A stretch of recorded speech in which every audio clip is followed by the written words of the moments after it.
you, Mr. Speaker. One of the problems a lot of my constituents have raised with me is that when they do get a letter calling them for an appointment, including ones where they've been waiting for some time, the letter arrives after the appointment date because the Royal Mail is now delivering such an appalling service. Isn't it time we really had a strong words to make sure that people who are being called for appointments get a chance to turn up to them because they've actually had the letter on time? The Right Honourable Gentleman makes a good point, one which I will certainly investigate with colleagues, but I think the problem lies with the mismanagement of the Welsh NHS, for which his party must take responsibility. Question 7, Mr. Speaker. Thank you, Mr. Speaker. The UK Government recognises the importance of victims having access to the support they need to recover from the impact of crime. That is why we are quadrupling funding for victim services, up from £41 million in 2010. Mr. Speaker, as a recent victim of crime, the impact on the victim makes you reflect on the impact on the victim, but also on how many crimes remain unresolved. Latest figures show that 9 in 10 crimes in Wales went unsolved in the last 6 months. So what can the Minister say to the victims of the 82,000 reported crimes that went uncharged last year? Can I firstly say how sorry I am to learn that the Honourable Lady has been a victim of crime. I know the experience she's gone through, and I personally send her my huge sympathies. This government has a proud record in delivering on victims of crime, whether that's new pieces of legislation or the record headcount of police officers. Unfortunately, it was the Welsh Government that chose to reduce the numbers of police community support officers last year, which is having an impact on victims of crime. Jones. Thank you, Mr. Speaker. Does my honourable friend agree that we are all victims when senior Labour politicians make false and misleading statements at public inquiries? My right honourable friend is absolutely right. It is deeply concerning that a First Minister should reveal himself to have acted in such a way which appears to be entirely contrary. I look forward to Welsh Labour members looking for further scrutiny on that issue. Matt Weston. Stay. Mr. Speaker, with your permission, I will answer questions 10 and 11 together.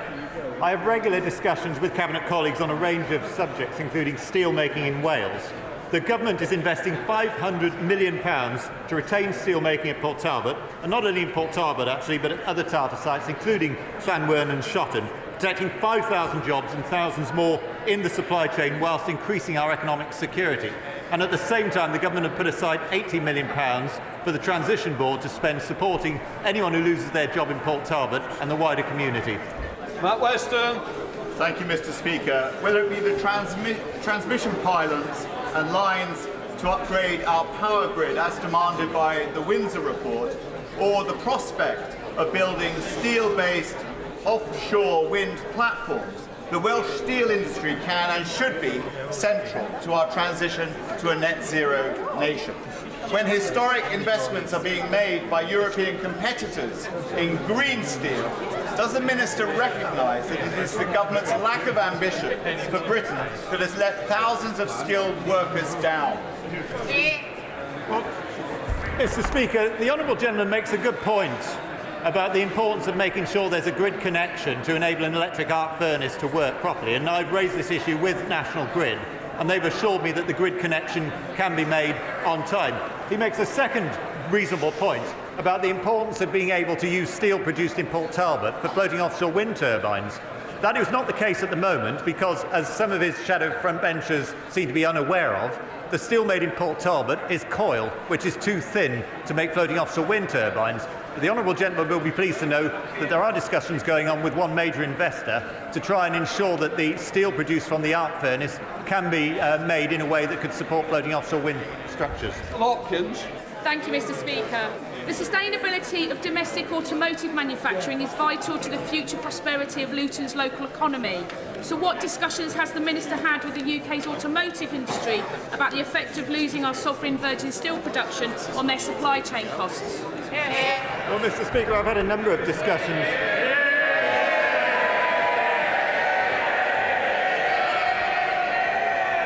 Mr. Speaker, I have regular discussions with the automotive industry. I've also had regular discussions with the steel industry across the United Kingdom. 90% of the grades that are currently produced by Port Talbot can be produced using an electric arc furnace. and there is work going on to ensure that the other 10% can be. But can I just remind the Honourable Lady that we actually have a plan for Port Talbot. When Tata came to us, they were looking to close down Port Talbot, to pull out of the United Kingdom, and it's a move that would have cost 8,000 jobs and 12,500 in the wider supply chain. As a result of that, the UK Conservative government stepped forward with £500 million of investment to support an electric arc furnace and a further £80 million to support retraining workers and to support infrastructure improvements in Port Talbot. We have had not one single penny from the Welsh Labour government, who instead have decided today to prioritise spending £120 million on more Senedd members. More Senedd members or support for steelworkers. I know what my priority is, Mr Speaker. We now come to questions to Prime Minister Kirsten Oswald. Question 1, please. Mr Speaker, I know the whole House will join me in congratulating John Swinney on becoming SNP leader and Scottish First Minister. I look forward to working constructively with him to deliver for the people of Scotland. Mr Speaker, this morning I had meetings with ministerial colleagues and others. In addition to my duties in this House, I shall have further such meetings later today. Kirsten Oswald. Thank you, Mr Speaker.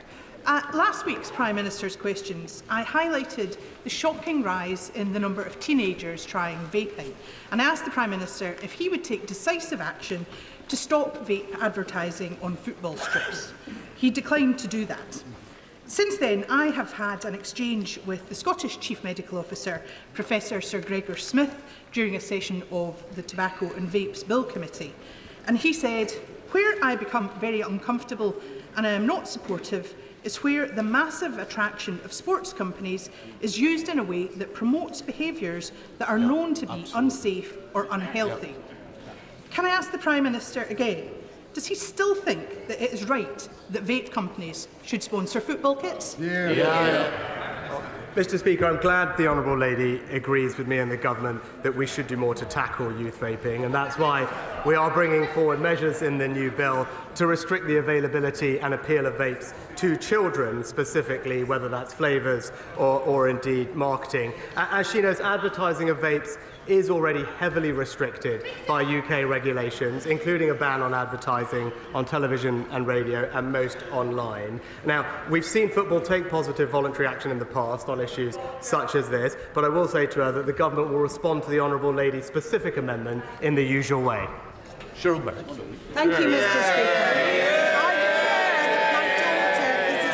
Officer in the Armed Forces. In recent weeks, Mr Speaker, my right honourable friend has announced plans to control welfare and get people back to work, to increase defence spending to 2.5% of GDP, and pass legislation to get flights off to Rwanda. Does he agree with me that these are all issues that real people like my constituents in South East Cornwall care about, and that the Leader of the Opposition should do the right thing and back them? Well, Mr Speaker, my honourable friend is a fantastic champion for her local area. And can I also thank her daughter for her service in the armed forces? And she's right, I'm not surprised that the Labour Party don't back our plans to stop the boats. I'm not surprised they don't back our plans to get people into work and reform welfare. But I do think that they should do the right thing when it comes to the security of our nation, and that's back our plans to increase defence spending and give our brave armed forces personnel the resources they need to keep us safe. We now come to Leader of the Opposition, Keir Starmer. Mr Speaker, can I warmly welcome the new member for Blackpool South? After the representation that fine town has had recently, it's good to know they've got a proper champion back at last. Can I also warmly welcome the new Labour MP for Dover to these benches? Mr Speaker, if 1 week a Tory MP who's also a doctor says the Prime Minister can't be trusted with the NHS and joins Labour, and the next week the Tory MP for Dover, on the front line of the small boats crisis, says the Prime Minister cannot be trusted with our borders and joins Labour, what is the point of this failed government staggering on?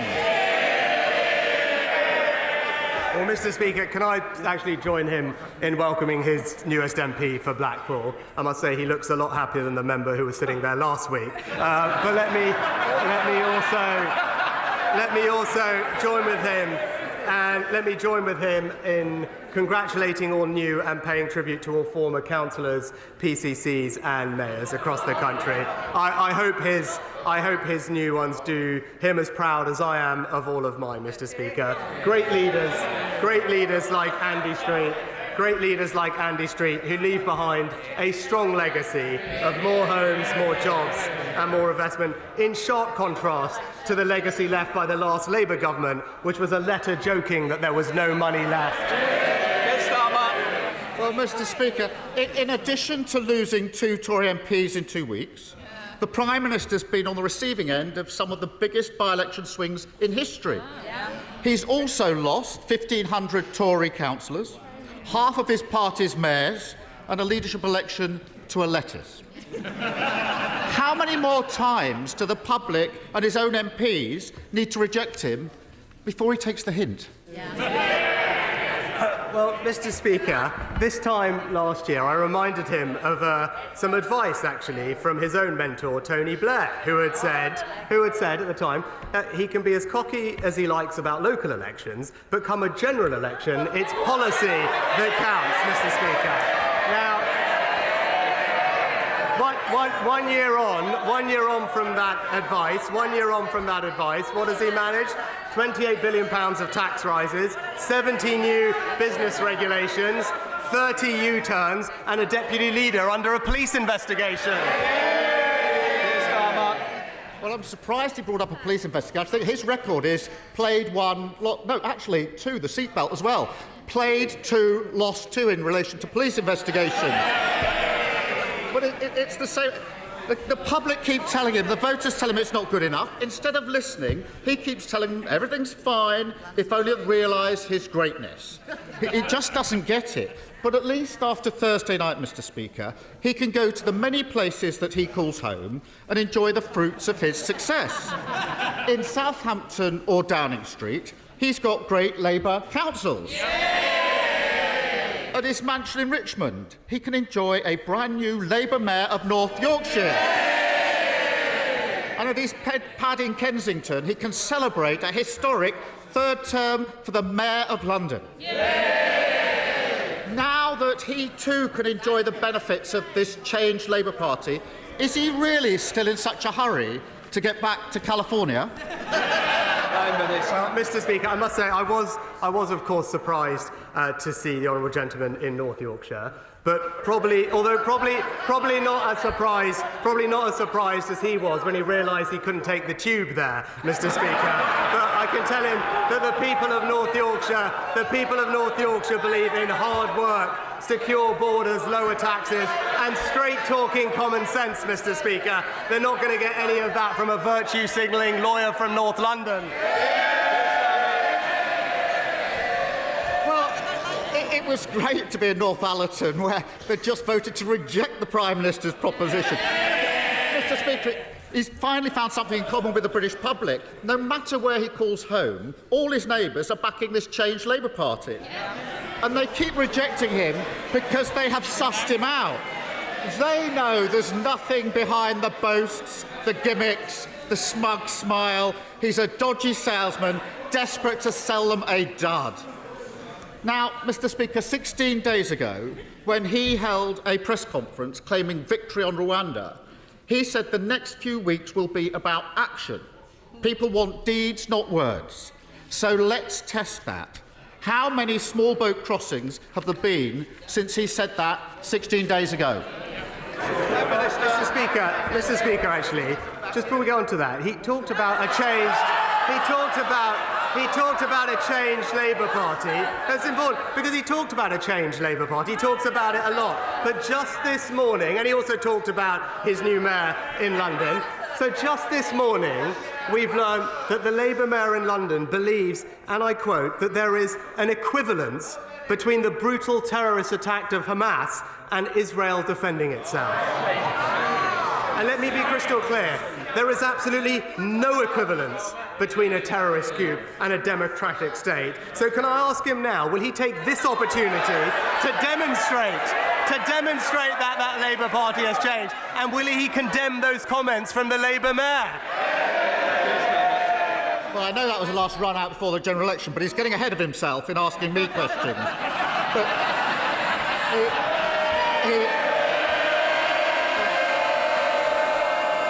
Mr. Speaker, I notice he didn't even attempt to answer the question. He knows the answer. Since he claimed victory 16 days ago, there have been a staggering 2,400 small boat crossings. 2,400! That's a gimmick, not a deterrent. And those 2,400 will be added to the Tories' asylum perma-backlog, which is forecast to rise to 100,000 by the end of this year. Now, the Prime Minister pretends he will remove them all to Rwanda. But Rwanda can only take a few hundred a year. At that rate, the Prime Minister's grand plan would take over 300 years to remove them all. Mr. Speaker, that's tens of thousands of people with their claims going unprocessed, who are going to be here for their entire lifetime living in hotels at the taxpayers' expense. It is absurd to call that anything other than an amnesty handed to them by the Tory party, isn't it?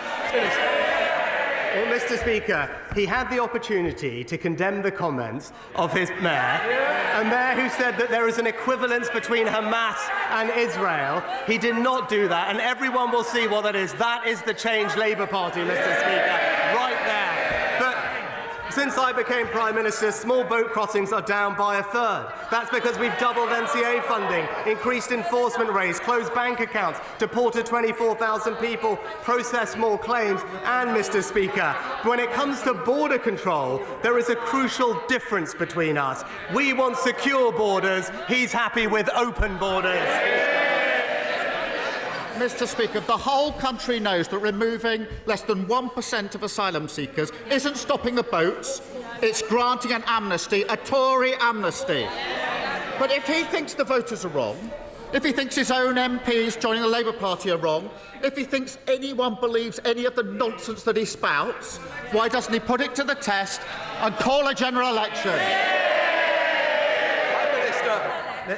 Mr. Speaker, he talks about removing people. This is a person who campaigned to stop the deportation of foreign national offenders, Mr. Speaker. It shows how out of touch his values are with the British people. But, Mr. Speaker, it's yet another week where we hear nothing about his plan to do anything on the issues that matter to the country. Meanwhile, we're getting on, reforming welfare and getting people into work. He opposes it. We're controlling migration, legal and illegal. He opposes it. And as we heard, Mr. Speaker, we are boosting defence spending to strengthen our country. He opposes it, and that's the difference. He snipes from the sidelines. The Conservatives are building a brighter future. When it comes to small boat crossings, there's a lot of talk of human rights. But surely the only human right and life that matters is the life of children who are being taken across the Channel. In this respect, will the government now do the only thing that will actually be a real deterrence, and that is to arrest and detain all those who land illegally on our shores and then offshore them promptly, so that once and for all we can save lives and end this cruel and callous trade? Well, Mr. Speaker, my right honourable friend is right that these crossings are incredibly dangerous and they risk people's lives. Just weeks ago, a 7-year-old girl died attempting the crossing, and that's why, as a matter of basic compassion, we must do everything we can to break the cycle of the criminal gangs. And that's why, Mr. Speaker, you need a deterrent. That's what the National Crime Agency say. That's how we dealt with illegal migrants from Albania, because it's only by removing people who shouldn't be here that we remove the reason for them to come in the first place. And that is how we'll control our borders. And it's clear that it's only this party that not only has a plan to stop the boats, but has a plan to stop the tragic loss of life in the Channel too. SNP Leader Stephen Flynn.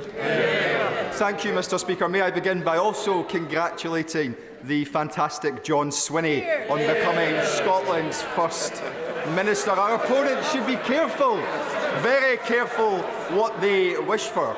Mr. Speaker, as we await the imminent Israeli incursion into Rafah, where 1.2 million people are sheltering, including 600,000 children.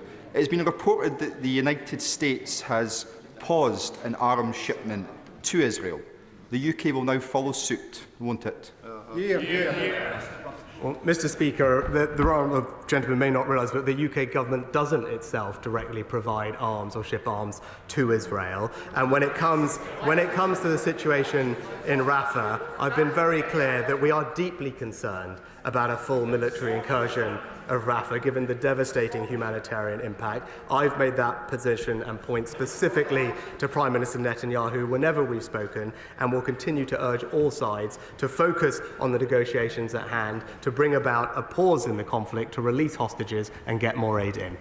Stephen Flynn. Mr. Speaker, let's be clear. The confidence that Israel has shown in its military ambitions in Rafah stems from the silence which has been shown from its allies on the front benches in this place and indeed elsewhere across the world. Now, we all know that UK arms and tech is supporting Israel's activities in Gaza and will be used in any attack on Rafah.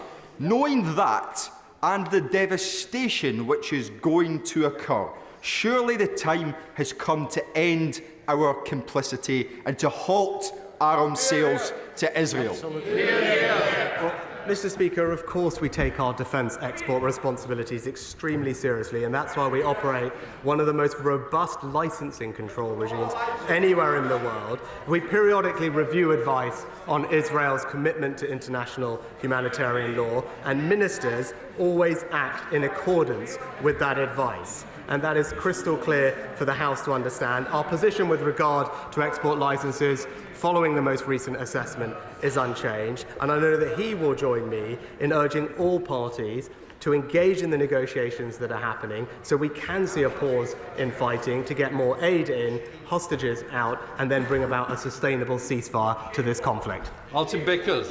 Thank you, Mr. Speaker. My constituents in rural villages and on the fringes of the Grimsby-Cleethorpes urban area are very concerned about overdevelopment. They recognise that the highway infrastructure and public services are already overloaded. Could my right honourable friend consider amending planning guidance so that local plans and decisions taken by local planning authorities are not overridden by planning inspectors? And they'd be greatly encouraged if he would agree to meet with me and my colleagues from the neighbouring Gainsborough and Grimsby constituencies to discuss this further. My honourable friend is right that sustainable development must be at the heart of the planning system, and that's why we're committed to meeting the needs for housing by building the right homes in the right places and protecting the environmental assets that matter most. The National Planning Policy Framework is clear that we should be responsive to local circumstances. I know that the relevant local plan in my honourable friend's area is due for further consultation later this year, and that he'll engage with that process, but I will happily meet with him and colleagues to discuss his situation further. Ed Davey. Mr. Speaker, the abuse suffered by 88-year-old Anne King at the hands of staff in her care home was captured on a hidden camera. The footage is stomach-churning. Anne died in October 2022, and it took nearly a year before the CQC launched a criminal investigation. Now Anne's children are working to protect other care home residents from being subjected to such appalling abuse. Her son came to see me as his MP to ask for my help in their campaign. So will the Prime Minister join me in backing Anne's Law, a proposal to include a national register to professionalise the care workforce and hold those staff who are abusive to account? And will he meet with Anne's family and myself to discuss this idea? Well, Mr. Speaker, can I first of all extend my sympathies to Anne's family for what she went through. Obviously, that's not appropriate, and I'll make sure that the department engages with him and Anne's family on the proposed law. And he's right to say we should have high standards across the care industry, and we're walking towards more investment to support our care home staff, making sure that they have training, qualification to development, and we have a regime in place that can hold everyone to account for delivering the high standards that we would all expect. Sarah Downs. Thank you, Mr. Speaker. Does my right honourable friend agree with me that one of the greatest things that these backbenches bring to Westminster is plain old-fashioned common sense? And And it's Derbyshire common sense. Derbyshire common sense that means that the good people of Ashbourne and surrounding villages reject the Sadiq Khan ULEZ rules and even the 20 miles an hour Welsh. Will he join with me and perhaps ask his neighbour if he will pay for the Ashbourne bypass? Well, Mr. Speaker, I know my honourable friend has been a dedicated campaigner for the Ashbourne bypass, and the government is committed to investing more in the Midlands, particularly investing every penny of the 9.6 billion from HS2 back into the local area. And she's right that we will focus on drivers and their priorities, not continue the war on motorists, which is waged by the Labour Mayor in London, but also the Labour Party in Wales, with both ULEZ and 20 mile an hour speed limits. It's this party that is unashamedly on the side of the motorist. Thank you very much, Mr. Speaker. Our Child of the North cross-party group found that expectant mothers were terminating unwanted pregnancies as they could not afford another mouth to feed. Recent figures show infant and child death rates have increased in the most deprived areas, and 50 children have died alone in unregulated accommodation. Is this his plan for a brighter Britain in action? Mr. Speaker, obviously what the Honourable Lady has described is tragedy. Nobody wants to see children grow up in those circumstances, and that's why I'm proud that the government has overseen a significant fall in poverty, but particularly child poverty, since 2010 through a range of measures, and I'll make sure that she is aware for her constituents of all the support that is in place, both through the Department of Health and through the Department for Work and Pensions and local authorities, to provide support to the most vulnerable families in our communities. John Penrose. Mr. Speaker, Weston-super-Mare is a growing town, so local health services are rightly growing too. Weston Hospital is treating more patients for a wider variety of problems than before. GP surgeries are offering thousands more appointments this year than last, and our new diagnostic centre means faster tests and treatments. But there's a fly in our NHS prescribed ointment. Dentistry isn't fixed yet. The new dental recovery plan is very welcome, but when will it mean appointments that Westonians can book? Mr. Speaker, our dentistry recovery plan will make dental services faster, simpler and fairer for patients, funding around 2.5 billion more appointments. And I was pleased to note that access is improving in my honourable friend's area, with almost 10% more children seeing a dentist in June last year than the previous year. But we are going further. The new patient premium that was announced last year is ensuring that more NHS dentistry will be provided. And since then, at the end of January, 500 more practices have said that they are now open to new patients. Chris Law. Thank you, Mr. Speaker. It's now been over a month since the Parliamentary Ombudsman delivered a long-awaited report on pension injustices. Yet women born in the 1950s in my constituency of Dundee, and indeed every constituency in this House across these islands, are still waiting to hear if the UK Government will listen to these recommendations and deliver compensation. Mr. Speaker, I was proud to see the Scottish Parliament support a motion last week calling for compensation to be delivered without delay, but utterly dismayed to see members of the Conservative Party and the Labour Party abstain. So can the Prime Minister finally set out when Waspy women will receive the compensation they rightly deserve? Mr. Speaker, I understand the strong feelings across the chamber on this topic and the desire for urgency in addressing them. However, following the Ombudsman's 5-year investigation, it is imperative that we take the time to thoroughly review the comprehensive findings that have been published. An update to the House will be provided once the report's findings have been fully considered.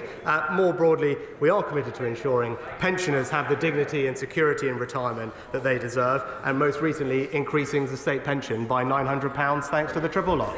Sir Philip Davis. Thank you very much, Mr. Speaker. Is the Prime Minister as appalled as I am at reports of militant civil servant, trade union, political activists seeking to find ways not to implement the Rwanda deportations?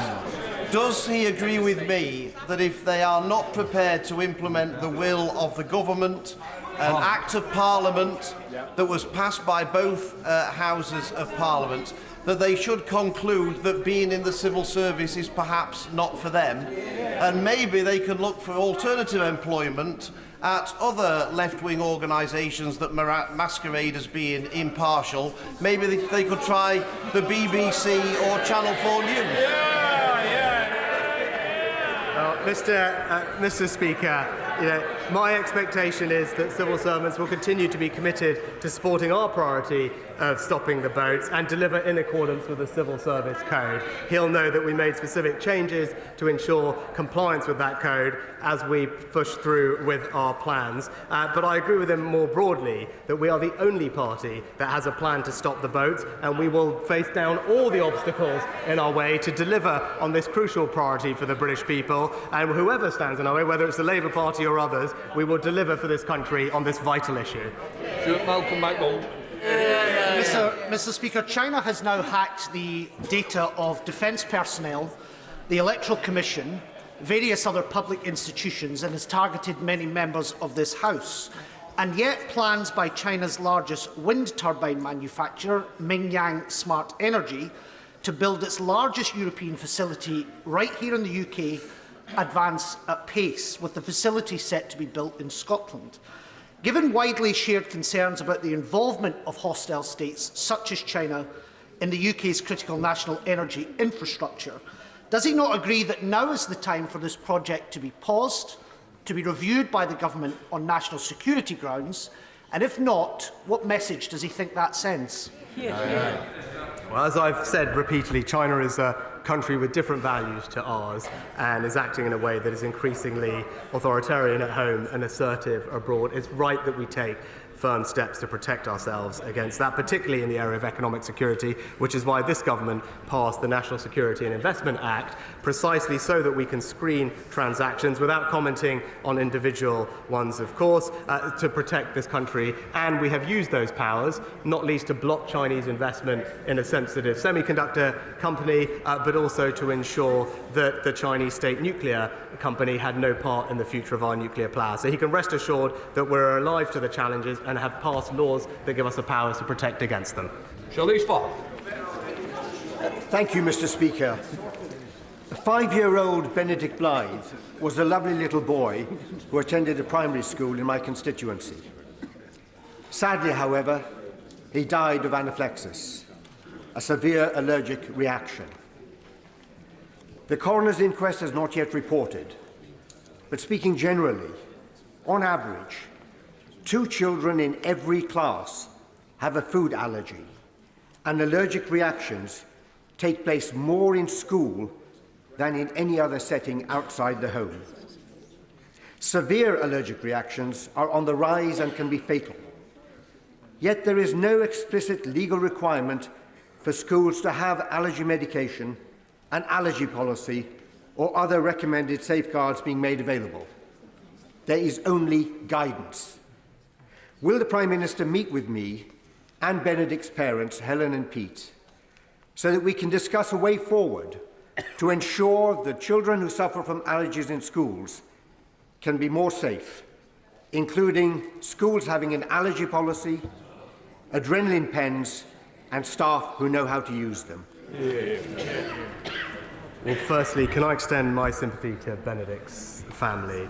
It's tragic always to hear about the loss of a child, and we fully understand the seriousness of severe allergies and believe that children with medical conditions should be properly supported to enjoy a full education and be safe at school. Now, there is a legal duty on the governing body of schools to make arrangements for supporting pupils, including setting out what needs to be done, symptoms, treatment, but I will ensure that my right honourable friend gets a meeting with the Health Secretary to discuss how we could further support pupils with serious allergies. Yesterday, his Chancellor confirmed that it's government policy to abolish national insurance, a £46 billion annual cost, and no indication of where the money's coming from. So can the Prime Minister rule out further freezes on tax allowances or an 8p increase in income tax to pay for it? Well, Mr. Speaker, it's total nonsense, and of course I rule that out. And let me just clear up. Mr. Speaker, There is no unfunded policy. What we have said is that we have a long-term ambition to keep cutting national insurance to end the unfairness of the double taxation on work. We'll make progress towards that goal in the next Parliament, just as we already have in this, by cutting national insurance by a third in 6 months, delivering a £900 tax cut, at the same time is increasing investment in the NHS and increasing the state pension. But it's increasingly clear what this reveals is that the Labour Party opposes tax cuts for working people. Angela Richardson. Thank you. Empowering local pharmacies is a key part of this government's plan to cut waiting lists. In Guildford, we recently lost 2 neighbouring pharmacies. But good news, Mr. Speaker.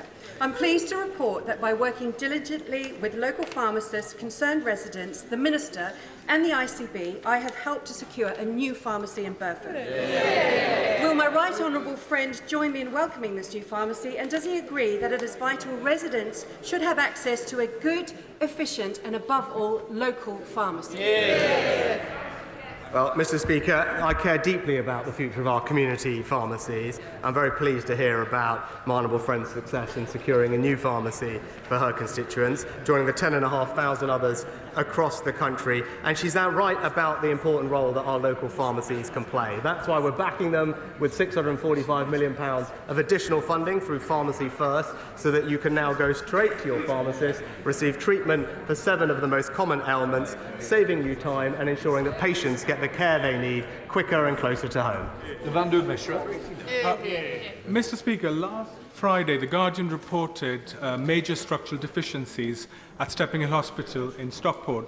Stepping Hill's major outpatients building, the radiology department and the critical care unit have all been condemned.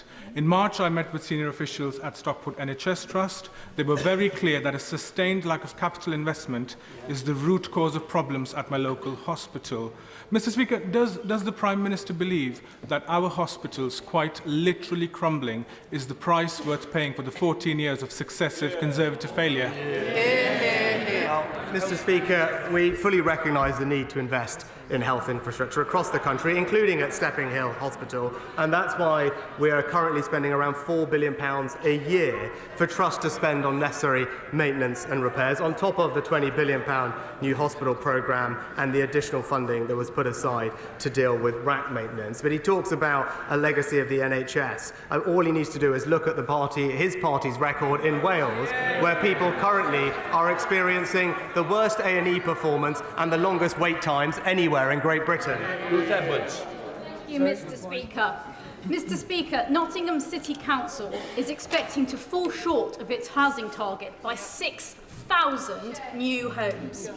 Last time this happened, Rushcliffe, as a neighbouring authority, was forced to take thousands of homes on top of its own housing target, which led to huge pressures on our green spaces and public services.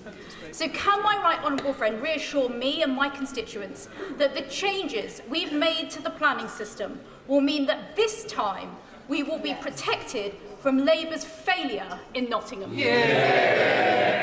Well, my honourable friend makes an important point, and why on this side of the House the Conservatives believe in building the right homes in the right places with local people having a say. All Labour would do is impose top-down housing targets on areas, decimating our precious countryside. And in Nottinghamshire, as she says, you can see the difference, Mr. Speaker, between the well-run Conservative County Council compared to the bankrupt Nottingham Council, which has left residents to pick up the bill from their profligacy.